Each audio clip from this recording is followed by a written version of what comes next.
When Europe was dying due to lack of treatment, Muslims had already invented the entire hospital system. How? In medieval Europe, illness was a spiritual matter. If you were sick, you went to a church. A priest prayed over you. You were given holy water and told your suffering was God's will. There were no real doctors, no treatment beyond faith and guesswork.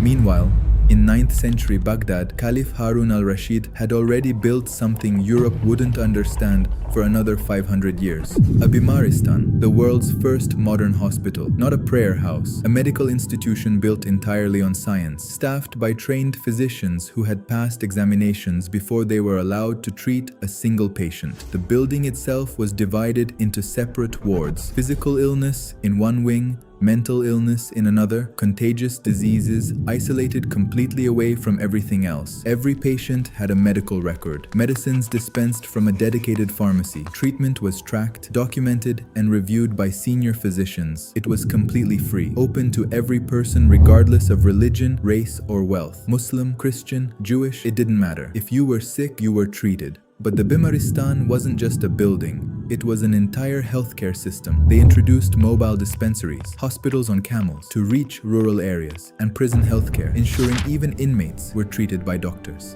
Within a century, the Islamic world had Bimaristans in Baghdad, Cairo, Damascus, and Cordoba. The Cairo Bimaristan, built in 1284, had a library, a pharmacy, a lecture hall for medical students, and separate wards for 6 different categories of illness, all inside one building. The original waqf document still exists today, proving it provided free medicine, free food, and even fresh clothes to every patient. Europe built its first recognizable hospitals in the 13th century. They copied the system completely: the wards, the records, the pharmacy, the trained physicians, and then told everyone they invented it.